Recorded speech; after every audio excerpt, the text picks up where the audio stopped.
Sobreviver é escolher e escolher é renunciar. Essa frase de Olavo de Carvalho fala muito sobre consequências. Nós somos livres para escolher o que nós quisermos, todavia, nós somos presos às consequências das nossas escolhas. E hoje eu queria falar alguns pontos sobre algumas coisas que já não fazem mais parte da minha vida, que não faz sentido para mim. São coisas que eu escolhi renunciar. E eu acredito que essas escolhas elas vêm muito da maturidade com que a gente vai ganhando na vida e as experiências que a gente vai tendo ao passar da nossa jornada. Esse vídeo vem muito como algo singular. Esses pontos que eu vou falar são muito pertinentes a mim. Se você se enxerga nesses pontos e quiser comentar, fica à vontade. Se tiver outros pontos que eu não falei aqui, mas que para você também deixou de fazer sentido a partir do momento que você foi ficando mais velho, também coloca nos comentários, vai ser muito bom a gente dialogar aí. Em algumas culturas, como a cultura japonesa, a idade adulta ela é a partir dos 40 anos. E Confúcio ele já dizia que é mais ou menos nessa idade que o ser humano ele ganha uma clareza mental maior, principalmente os homens. Já é sabido que a maturação mental do homem ela é um pouco mais tardia do que o das mulheres. Isso não está muito distante da ciência. A ciência ela revela que a parte cerebral que se desenvolve por último é a parte do córtex pré-frontal, que é a responsável pela tomada de decisão, o controle emocional, a atenção, as emoções. Então, entre 25 e 30 anos é mais ou menos a idade em que o estudo revela que essa parte do cérebro ela ganha uma certa maturidade. Eu vou deixar aqui no link o estudo para que vocês, quem quiser, dar uma lida nesse periódico, eu acho que é de grande importância. Bom, por que eu estou trazendo essas informações? Porque com o passar do tempo, algumas coisas elas vão simplesmente deixando de fazer parte da nossa vida. Algum pensamento nosso na adolescência ou na nossa juventude, a gente vai começando a ter uma mudança de perspectiva acerca de algumas coisas. E hoje eu quero compartilhar algumas dessas com vocês. Você já percebeu que quando a gente é adolescente, geralmente a gente é muito impulsivo, né? A gente chega a ser muito mais reativo, menos flexível, é muito preto ou branco, amigo ou inimigo. A gente não consegue ponderar certas coisas.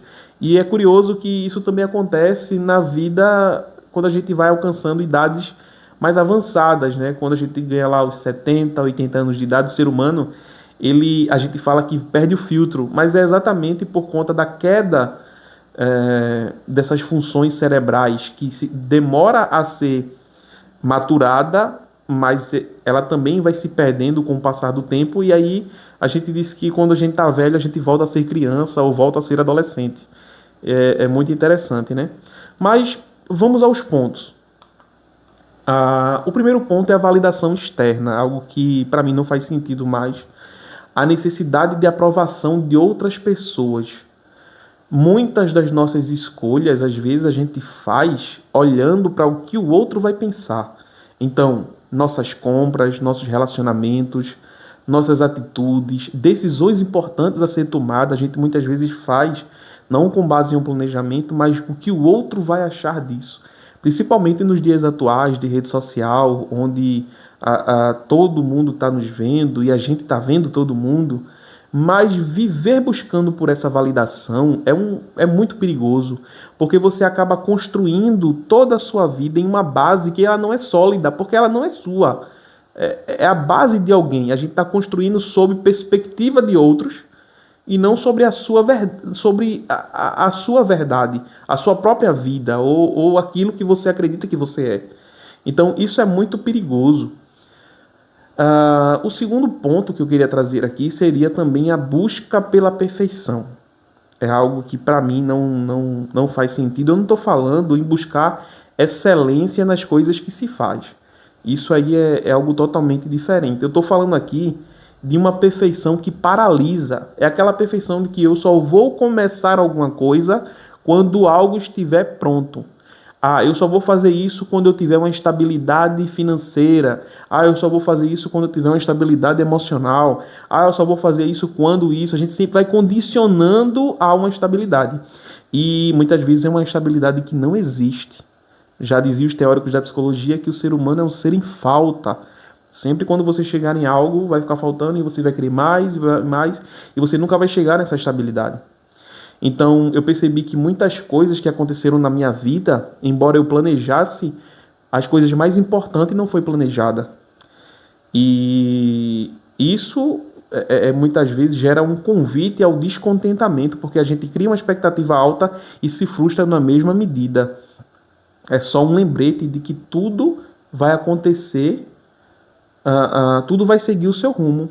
Cartola, né, ele dizia na sua música O Mundo é um Moinho, tem um trecho que ele fala: ouça-me bem, amor, preste atenção, o mundo é um moinho, ele vai triturar os teus sonhos tão mesquinho e vai reduzir as tuas ilusões a pó. Então a vida, às vezes, ela nos derruba em cima daquilo que nós planejamos, né? E a gente tem que ser muito forte para voltar e dar a volta por cima. Eu não estou falando aqui para você não se planejar. Eu estou falando que esperar sempre tudo estar perfeito para começar, muitas vezes, é um tiro no próprio pé, tá? Outra coisa que me chama atenção é viver pelo padrão dos outros. Isso aqui é um pensamento que desgasta muitas pessoas. Viver em uma performance constante. Às vezes a gente olha e a gente quer ter mais, a gente quer parecer mais, a gente quer ser mais que os outros. E sem perceber começamos a nos moldar a isso, tentando alcançar padrões de pessoas da mídia ou até próxima a nós mesmos, e que não faz sentido dentro da sua realidade. Eu acho muito bonito quando as pessoas conseguem ler a realidade à sua volta e conseguem saber e se situar naquela realidade. Então, eu não vou fazer parte de um grupo X porque aquilo não é a minha realidade. Então, o que acontece muitas vezes é que as pessoas acabam vestindo uma capa ou querendo ter uma performance de algo que ela não é, só para se encaixar em determinados grupos sociais. Então, eu não tenho dinheiro, mas eu quero fazer parte daquele grupo ali que tem um poder econômico um pouco maior. Então, eu acabo muitas vezes me endividando para poder fazer parte daquele grupo. Comprar aquela roupa X para poder me adequar, ou comprar aquele carro Y para poder fazer parte, ou tentando parecer um intelectual no meio de uma galera da faculdade ali que eu vejo que eu quero fazer parte, mas... E aí você vai construindo toda a sua mentalidade, ou você vai construindo a sua persona em cima de uma coisa que você não é, só para fazer parte de um grupo. Porque você não consegue entender e ler a realidade e dizer, cara, aquilo ali não me cabe. Entende? Então, eu não estou dizendo que você não pode buscar melhorias, você pode buscar o conhecimento, ou buscar ter um poder aquisitivo maior. Não é isso. O que eu quero falar é que, às vezes, as pessoas forçam determinadas coisas simplesmente para fazer parte, sem, naquele momento, não ser aquilo. E aí eu faço algumas perguntas a você, para que você possa refletir junto comigo. Se aquela viagem, por exemplo, que você viu alguém fazendo na rede social e que você tanto almeja, ela nunca acontecer. E se você não conseguir morar naquela casa padrão que você viu na internet e de uma pessoa até que você conhece, que fica postando o dia todo, e você tem o anseio de ter uma casa daquela, e se você não tiver? Tá tudo bem? E se você nunca tiver o número de seguidores na sua plataforma do que aquele influencer ou daquela influência que tem ali seus milhões de seguidores, será que você vai infringir a sua moral, a sua ética, a fim de ter aquele número de seguidor? Porque daquele jeito ali é mais fácil, daquele jeito ali ou... E se mesmo com todo o esforço que você tiver, você não conseguir passar naquele concurso público, ou ter aquele emprego dos sonhos, para você tá tudo bem? Eu acho que é um pensamento que a gente tem que parar e pensar sobre isso, né? Que o cuidado aqui é não perder o que você já tem, tentando ser o que você não é. Você pode ser uma pessoa muito competente em certa área, você pode ser uma pessoa exemplar em determinado ambiente, e na tentativa de você ser algo que você não é, você perde aquilo que você já tem. Então, eu daria aqui um conselho àqueles que pensam dessa forma: siga o seu ritmo, siga o seu padrão, ah, seja, né, entre aspas, aquela pessoa que vive naquela situação e sabe fazer a leitura do seu ambiente, de quem você é, das pessoas que você ama. Seja original, se é que eu posso dizer isso, né, para uma pessoa. Seja você, seja original. E aí a construção da sua persona, ela vai acontecendo de maneira natural, de maneira espontânea.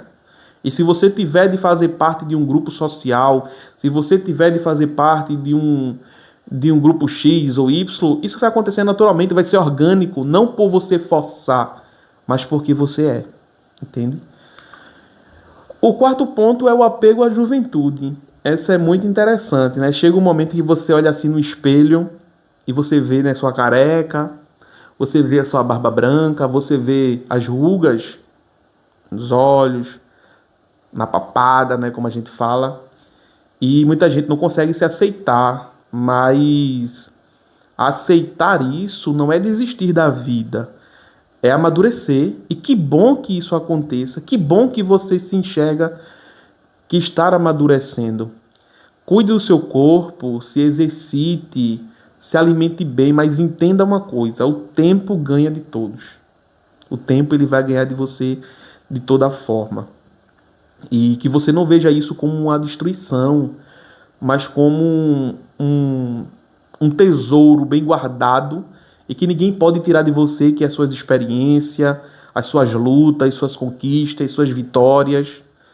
Né? É algo que ninguém vai tirar de você. E as cicatrizes, as rugas, a velhice, ela é um sinal de que você tem tudo isso guardado e bem guardado em um tesouro. O quinto é o trabalho excessivo por status. É uma armadilha que eu não caio há muito tempo. Existem pessoas que trabalham, obviamente, para sobreviver, para se sustentar, né? Sustentar sua família, realizações, e isso é muito benéfico e é salutar que assim seja. Todavia, também existem aquelas pessoas que trabalham simplesmente por status, para provar algo para alguém, para serem reconhecidas por alguém, muitas vezes para preencher uma falta emocional aí da sua infância, adolescência, porque tem que mostrar para os pais que venceu na vida e que pode fazer, que pode performar, né? E isso vai levando a um ciclo muito perigoso, porque quando você muitas vezes para descansar, você começa a se sentir culpado, você acaba se sentindo inútil, você acaba tendo a necessidade constante de produzir e no fim vem o esgotamento físico e mental.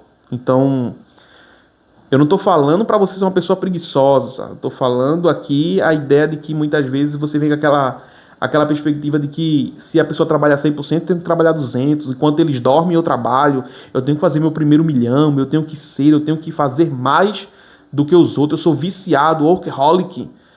Parece que é bonito dizer que está exausto por conta do trabalho, né?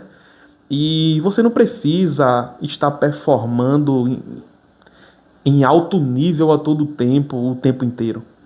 Seja intencional nas suas atividades, trabalhe bem, trabalhe com excelência, faça o que precisa ser feito, mas não se esqueça do essencial: família, amigos. Se você é uma pessoa espiritual que tem a sua fé, você precisa ter o seu tempo ali de meditação, de oração, de leitura. Isso é muito importante. E não só trabalhar por trabalhar. Existem pessoas que o seu coração está no trabalho. Aquela pessoa, todo mundo conhece alguém que é assim. Se deixar, a pessoa dorme no trabalho. Às vezes você vai preencher uma falta que tem na sua casa. Ela prefere estar no trabalho do que estar em casa, porque às vezes a casa é um tumulto, quando não deveria ser, né? Então, trabalho excessivo por status não me pega nem a pau. O sexto seria querer agradar a todos. Sabe, não saber dizer não é muito perigoso. Se uma pessoa ser uma pessoa boa é muito importante. Você querer ajudar as pessoas. Agora, tentar agradar o mundo inteiro é um caminho que você se perde muito fácil. Às vezes você entra em guerras que não são suas guerras. Às vezes você tem que analisar muito bem antes de ajudar alguém, porque às vezes você está dando corda para a pessoa se enforcar. Essa é a realidade. É muito bom quando você começa a falar não. É muito bom quando alguém pergunta assim, de você ter um tempo pra você, alguém diz assim, ó, fulano, vamos sair pra tal canto, vamos... E vou dizer assim, cara, não dá não, velho. Aí por quê? Você tá com alguma ocupação? Cara, eu não tenho ocupação, eu quero hoje tirar um dia pra mim. Hoje eu não quero fazer nada. E a pessoa, ela tem que ter uma maturidade também pra entender de que você precisa de um tempo pra você. E não ficar chateada porque você não vai. Não. Simplesmente... você tem que ter o seu tempo para você e é importante também falar o não. Então, fazer alguns sacrifícios são desnecessários. E a gente muitas vezes faz porque quer, de acordo com aquele outro tópico, agradar as pessoas, né? Por conta dos outros. Ou aceitar coisas que não queria apenas para não contrariar alguém. Alguém lhe oferece alguma coisa, você não gosta, mas você acaba aceitando para não constranger ou não contrariar alguém. Tem uma história interessante de um casal que estavam conversando, depois de casados já, descobriram que eles não gostavam de açaí. O homem disse assim, olha, rapaz, eu queria dizer uma coisa para tu. A mulher já ficou assustada. E aí ele chega e fala, olha, eu queria te confessar uma coisa. Ela pensando que seria uma traição, um negócio. Ele disse, olha, eu não gosto de açaí. E ele levava ela todo final de semana, quando estava namorando, para comer um açaí. E ela, quando ele falou isso, disse, mentira, eu não acredito nisso não. Mas tu acredita que eu também não gostava de açaí? E os dois iam toda vez porque um pensava que se dissesse que não ia, estaria desagradando o outro, mas na verdade nenhum dos dois gostavam de açaí. Se eles tivessem conversado bem, talvez, eles estavam comendo para fazer um sacrifício por causa do outro, né? Mas nenhum dos dois gostavam de açaí. Então, muitas vezes com medo de desagradar o outro, a gente acaba fazendo coisas que a gente não quer. E, lógico, esse exemplo aí foi um exemplo simples, mas em coisas muito maiores isso pode acontecer e pode atrapalhar a sua vida, certo? Tudo existe um limite. E é muito bom colocar isso na mesa através de uma conversa e dizer, olha, isso aqui eu não faço, isso aqui eu não estou afim de fazer, isso aqui eu não quero, né? E ao invés de ficar tentando agradar as pessoas, você se autodestrói. Isso é muito perigoso. Tem um provérbio árabe que diz assim, cuidado ao dar muito braço às pessoas, porque pode acontecer de elas começarem a amar o seu braço e não você. Bom, o amadurecimento, ele não é sobre perder coisas, mas é sobre filtrar coisas. É entender o que fica e o que pode sair da nossa vida. Como eu falei, né? As consequências, elas irão chegar. E talvez crescer seja exatamente isso, né? Aprender a viver com mais consciência e com menos ilusão. Eu espero que essas reflexões elas tenham sido benéficas para a sua vida, como tem sido para a minha, ao parar para refletir sobre elas, a escrever sobre elas. Ela me dá uma clareza sobre minhas atitudes, sobre a vida num aspecto geral. E deixa no comentário o que é que você acha, se para você também faz parte, se você consegue ter esse pensamento, se você tem outros pontos que deixou de fazer parte da sua vida a partir do momento que você foi ficando mais velho. Deixa também nos comentários que eu queria saber a tua opinião. Desde já agradeço a atenção de todos, um grande abraço e até o próximo vídeo.